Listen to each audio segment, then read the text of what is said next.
played Atari today. Greetings, it's Adam with the Rata Non Grata. Welcome to all the new subscribers that came aboard thanks to the Doom on NUON video that I did. I wasn't sure if anybody would care about that, but I guess it's a quirky little interest. Thanks for most of the comments there, even the snarky ones. Like I responded, yes, I know I should.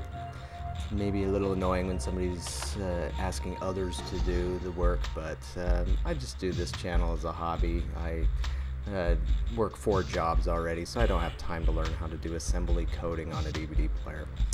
But anyways, since the NUON has captured some interest through that video, let me show you something that is really the only example of, not the only example, one of very, very few examples of what the NUON could do. This certainly is the game that would have pushed the NUON chip the hardest. And I would have to thank a particular commenter on the Doom video, WickerVision742, for pointing out that indeed the NUON chip that was embedded into certain DVD players from the 2000 to 2002 era was actually a quad-core processor. And each processor could do 5 instructions per click. As I recall, I mean, it's been a long time since I've looked up a lot of this stuff, and so somewhat going off his comment there. Yeah, the chip actually was, it was very interesting. It was very versatile. It was different.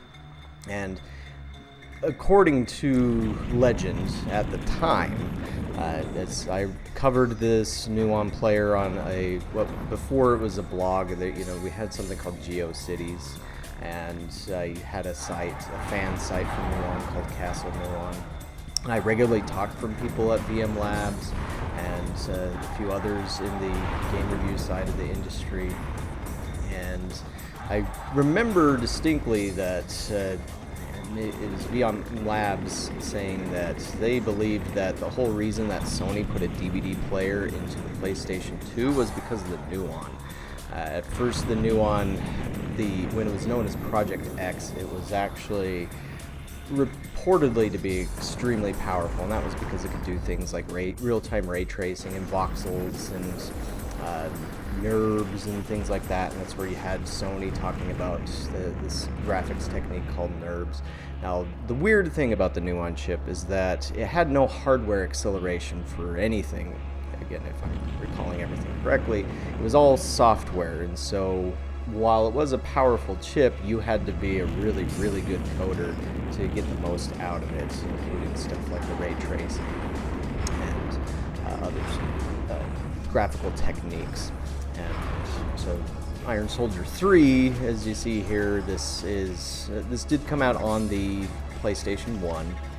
And this version, it's not like a super enhanced version of the PlayStation 1 version, or somewhat close, but this one certainly does look play a little bit better than that one. It has some extra graphical effects that you don't find on the PlayStation version. So again, that makes this basically the best looking NUON game ever released.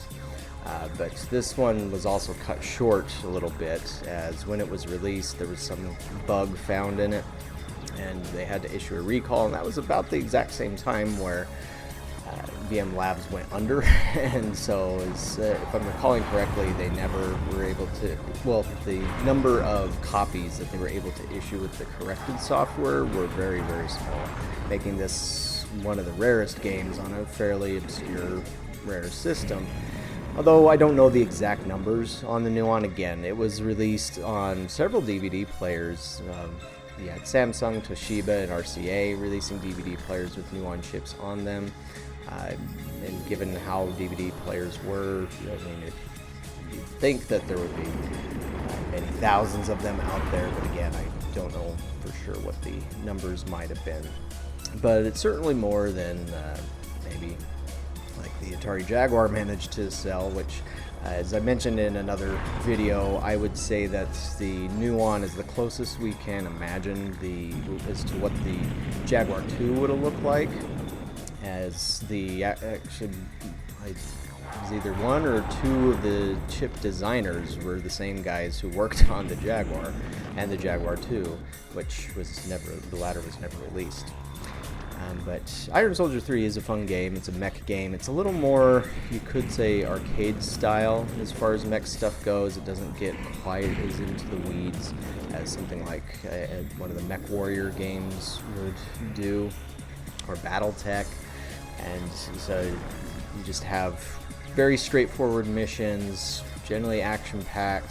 It does have a couple of annoying ones. I did record one where that's an escort mission, and I hate the escort missions because you're always having to chase these trucks and protect them, and they're being attacked at from all angles and stuff. It's not very fun.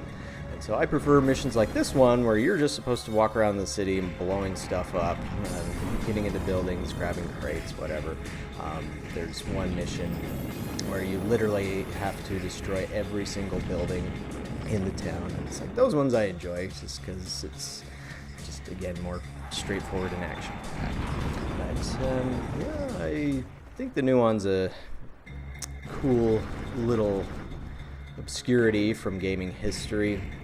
I was obviously a big fan of it back in the day, and just as a NUON fan, or an old school NUON fan, it would have been nice to see, how much more the NUON might have been capable of doing, if it could have lived up to any of those claims that were made back when it was Project X. And there was actually an article, I think it was in the magazine Next Generation, that was talking about the NUON as, the Project X as the potential snake in the grass. And again, that's where, maybe it was from there where somebody quoted an anonymous person at Sony where they were kind of worried about all the hype that was being thrown out by Project X, claiming that it's going to be this super, super powerful thing and was going to end up in all these DVD players. But again, that just didn't work out. Anyways, I'll stop yapping now so you can watch the rest of this battle unfold.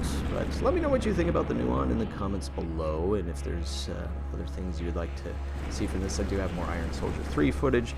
This is also from the re-release that Songbird Productions put out a little while back. Thanks for watching. We'll catch you on the next video.